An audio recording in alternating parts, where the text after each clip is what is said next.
Hello and welcome back to the Alexis Brooks Nutrition Channel, where we talk all things women's health and hormones. Today, I am coming at you during National Nutrition Month, also Endometriosis Awareness Month. So these are two things that are really close to my heart because I'm a dietitian of almost 12 years. So this is always an exciting topic. I love to talk about food and nutrition. But also, I am someone who lives with endometriosis and I work with women with endometriosis. So um, I thought this would be a great time to talk about these things. So today I want to talk about what endometriosis is, what the signs and symptoms are, what diagnosis looks like, and also what treatment looks like. So I'm going to give you a quick rundown on these things. Today's going to kind of be like an overview, but I would love to get more into endometriosis and talk about specific things that we can do to manage the condition and other aspects of it because it's a really complex condition and it affects many areas of our lives. So I definitely want to do some more episodes on specifically endometriosis. But first, let me define what endometriosis is. So it is a complex chronic inflammatory condition where there are cells that are similar to the cells that line the endometrium, which is the uterine lining. They grow outside of the uterus, outside the pelvic cavity. And actually, they could be within the pelvic cavity in terms of like ovaries, fallopian tubes, but they can grow really anywhere in the body. So this could be the heart, the lungs, the brain, eyes, the bowels, the bladder, the appendix, literally everywhere. Endometriosis can grow, and these are lesions that they produce their own blood supply. They have their own estrogen supply, or they produce estrogen, and yeah, there's lesions. They're just lesions, and they can grow and begin to cause scar tissue. Scarring of our tissue. Also, they can get really sticky and create adhesions. So they can cause organs to stick together, which is quite common for people who live with endometriosis, is having organs fused together, which is extremely painful. Um, so that's kind of like the gist of what endometriosis is. There's a ton of symptoms that are connected to endometriosis. So I mentioned pain. Pain is like an overarching symptom with endometriosis. It's considered among the top 20 most painful diseases that exist. And pain is, I say it's like a broad category because there's so many different types of pain. So pain could be like migraine or sciatic pain or pain with sex, pain with peeing, pain with pooping, having painful periods like cramping and bloating that's painful. So there's a lot of symptoms that go around pain specifically. But we also have a lot of digestive issues that can be symptoms of endometriosis. So whether common one is endobelly, so that's having a really severe bloat. And this could be independent of what you're eating, how you're eating. It could still You could still have bloating, and this could be as a result of having lesions on your bowels or on your digestive tract, or it could be other things going on like gut dysbiosis, where bacteria is imbalanced or maybe even displaced. Um, Issues among constipation, diarrhea. A lot of times people are first diagnosed with IBS before they're diagnosed with endometriosis. So um, digestive issues are very common with endometriosis. It could also be um, issues of the nervous system, or even like mental health issues are really common too. So like anxiety, depression, those are ones that aren't talked about as often, but that's really common. I think the statistic is about 80% of people with endometriosis live with anxiety as well, or some sort of mental health condition or something that affects their mental health. Um, what else? Infertility is a one that a lot of times people don't necessarily have like obvious symptoms of endometriosis until they're trying to get pregnant, and um, then that's when they find out that they have endometriosis because they had difficult time. So it doesn't necessarily have to always be pain or some of these other common symptoms, but infertility is one too. It could exist independently or coexist with other symptoms.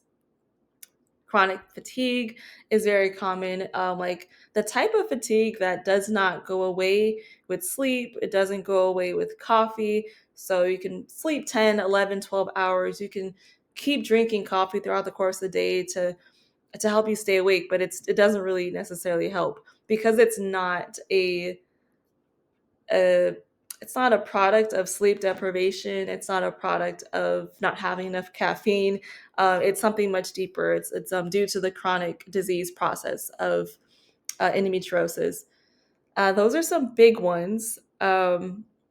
Periods. So along with periods, heavy bleeding is quite common with endometriosis. I mentioned some of the other things like painful periods itself, but having hormonal imbalances, um, very common. So those are just if this. I hope this gives you an idea of how broad these symptoms can be when it comes to endometriosis. It is absolutely not just a period problem um, at all.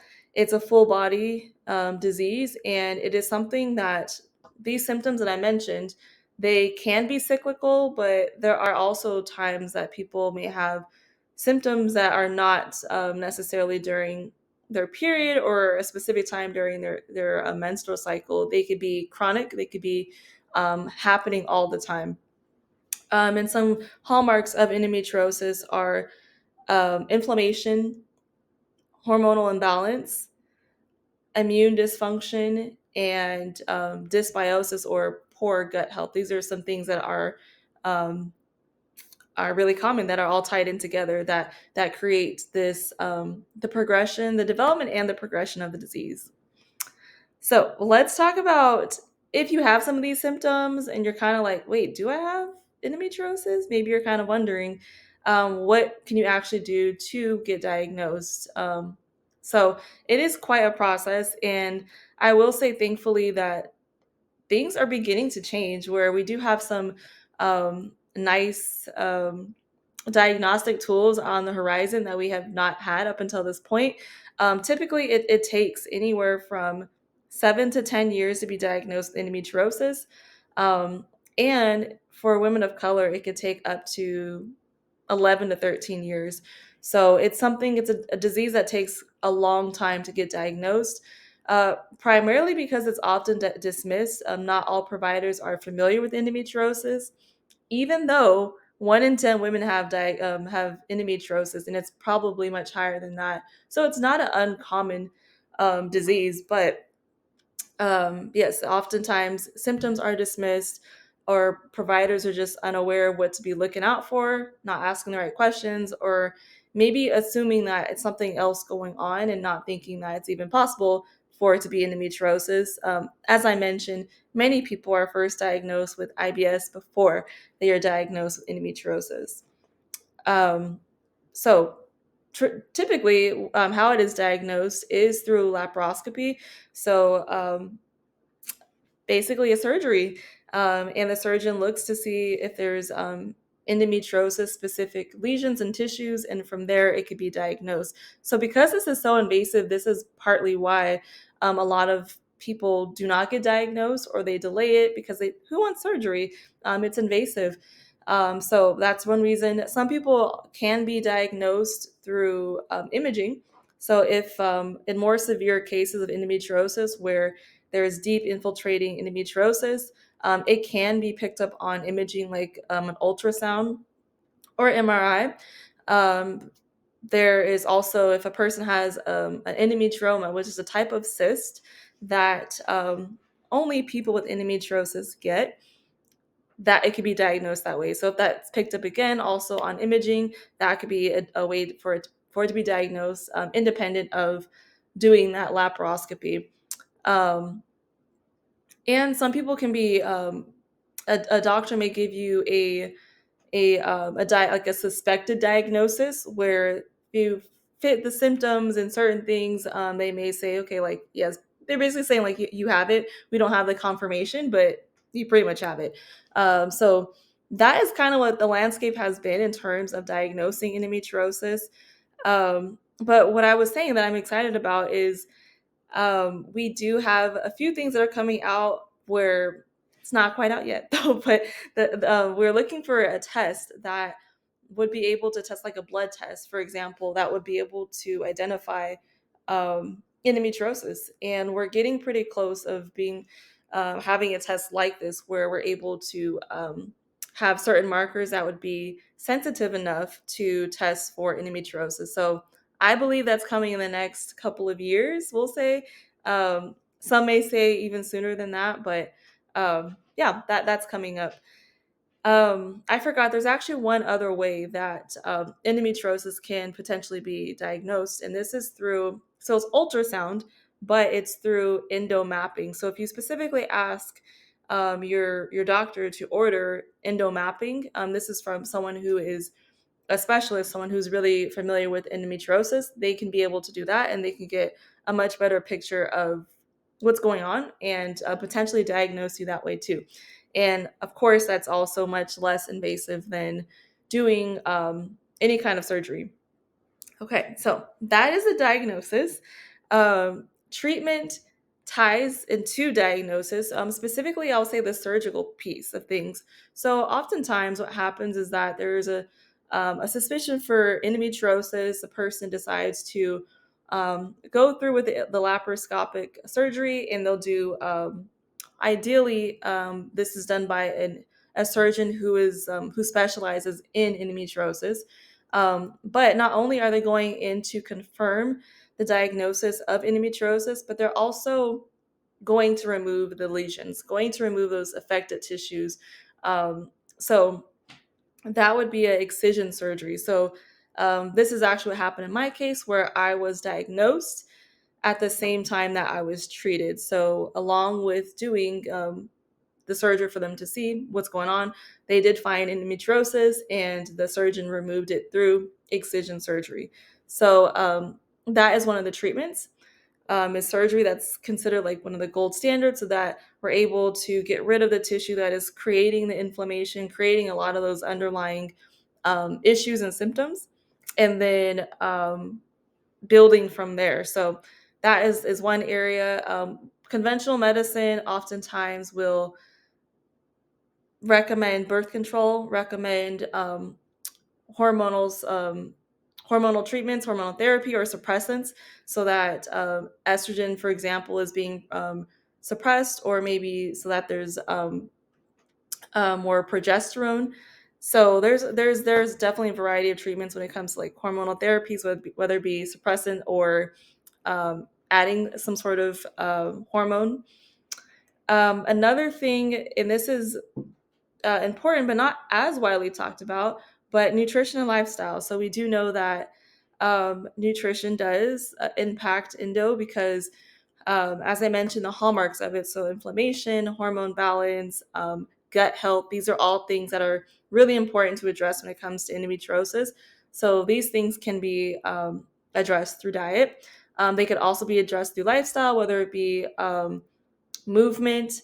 Getting adequate sleep and rest is super important for endometriosis. Also, being able to eliminate exposures to different toxins that can impact our hormones. So, endocrine disrupting chemicals, for example, whether it be like BPA, the plastics that are from our water bottles or from like storage containers.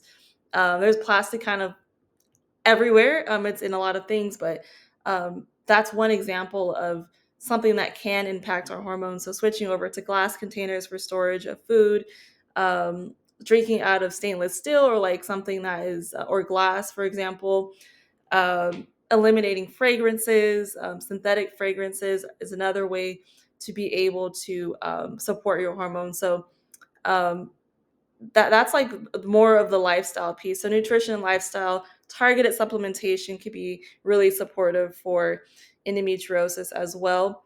So there's quite a few things that we can do with endometriosis and for endometriosis. It is true that it is a disease that does not have a cure, but we can do a lot, which is really empowering to know, and something that I'm always talking to my clients about, of things that they're doing in their particular life and where they are, things that they can actually begin to address on their own, and also with support. So those are the main things I wanted to share with you today was the diagnosis, um, treatment, and or actually what endometriosis is, the diagnosis, and also treatment. Those are the main things that I wanted to make sure I share with you today. And as I mentioned, this is kind of like high level, but I want to do some other videos that go more into like nutrition specifically for endo, because it's quite a bit. Actually, it can go on forever. There's a lot that goes into nutrition for endo. Um, and I also want to talk about like supplements that could be really helpful for endo. I would love to get more into the conversation of endocrine disrupting chemicals. I want to get into, as I mentioned, like rest and sleep and recovery and those things, like what we can do in those areas. So this is just kind of to get you an idea. And I hope that if you're watching this and you believe that you have endometriosis, that this gives you some validation and some next steps of what to do to move forward. So, absolutely, if you are someone who is experiencing any of those symptoms that I mentioned before, if you do not feel well, making sure that you're advocating for yourself. And one of the best things that I could recommend for you is to also write these things down. Track your symptoms, write them down, document them so that when you do have your appointment with your provider, you're really clear on what you're experiencing. You're really clear on what the patterns are, and then you can share that with your provider. So your provider could be just as clear as you are. And sometimes we're in these appointments, and maybe we get nervous or we forget what the thing is, or if we're not in that exact pain in that exact moment, we might kind of forget it, which is crazy. I know I've talked to so many people. It's happened to myself as well, where you may be experiencing something and then when the day you go to the doctor's office, it's not there. So it's a little bit more difficult maybe to describe it when you're not actually in that pain or you're not actually experiencing that physical symptom.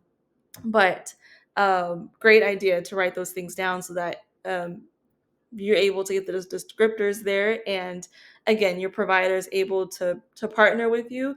You're the expert of your body, and you share your expertise with your provider so that they can partner with you and create a plan that's best for you and help you with your next best steps.